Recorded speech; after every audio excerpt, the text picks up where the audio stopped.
Okay, Micron 3D on my Airwolf. Of course, this would work on any printer, but I got it on my Airwolf.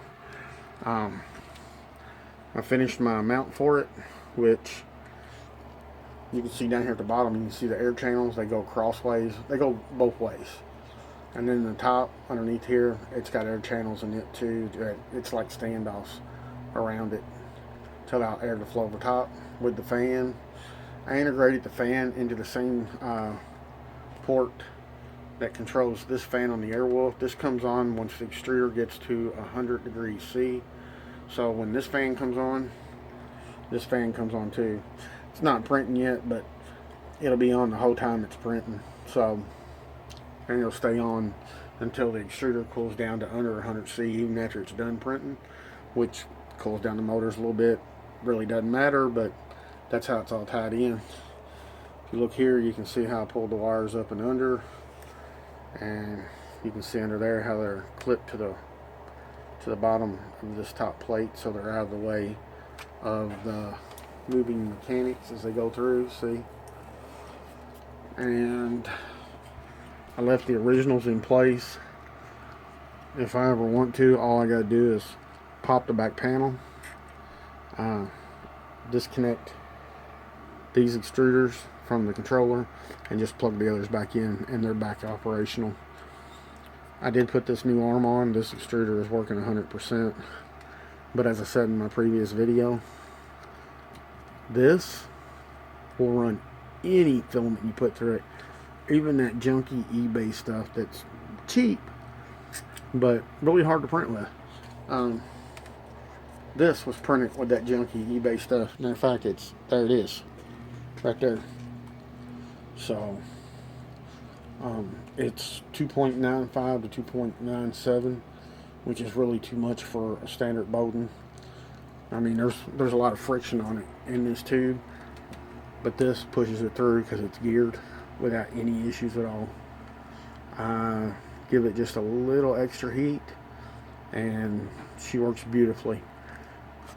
Never misses a lick. No skipping, no tearing the filament up and it just sitting there and spinning because it ate a hole in the filament. I just crank the tension down a little more and it just keeps pushing. These tubes here, that was $2.44 at my local hardware store. It is 9mm outer diameter, 5mm inner diameter line from the local hardware store. I'm gonna put a couple of clips there just to have it, keep it in close. Runs through, just goes to right here. Filament feeds through it.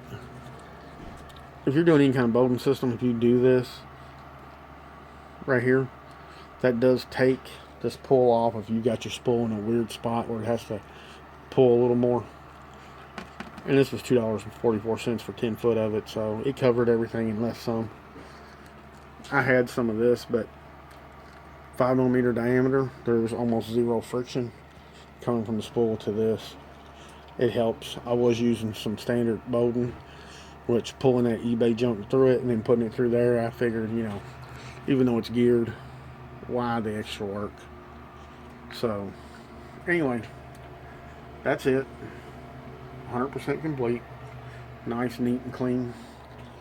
I did make the mount so it would sit up here on top in the center, really nice and pretty. I just got some double-sided 3M gel on it, and I added the fan because these extruders run a little bit warm. So with the fan on it, I run these extruders at 100% infill on a print for 1 straight hour, and the motors never got above 50 C. Actually, I take that back. The motors never got above 49 C in 1 hour. And the front head of this never got above 27. So, I've ran these and they've gotten hotter than that. So I just did that to keep it nice and cool. I had the extra fan. It's no big deal. It's a 40mm fan. if you have these, something like this is definitely a nice way to go. Didn't take long to design, didn't take long to print. I think I printed this in about an hour. So, that's my Micron 3D dual extruders on an Airwolf HD2x. These extruders will work on any printer.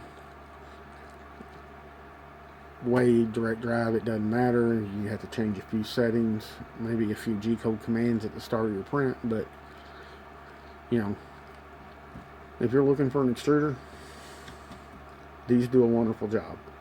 I have on my Orbot, I have a Bulldog over here in the corner.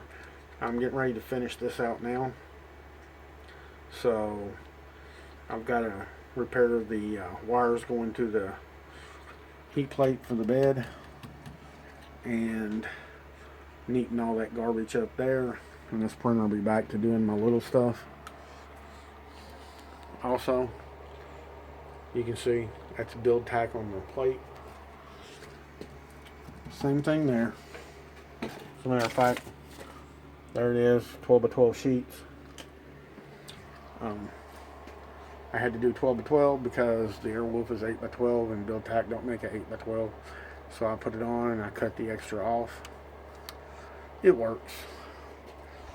You know, I keep the extra strip, and believe it or not, 2 strips, and you're covering that. So that's it for now. If you're considering some extruders, I highly recommend these. Honestly, if you're looking for dual gear extruders, if you're just looking for dual extruders that you know aren't going to give you no issues, these are on sale right now for $219 from Micron 3D. If I had another printer that needed some dual extruders, I'd buy them because I love these things. Well, hope this helps. Thanks.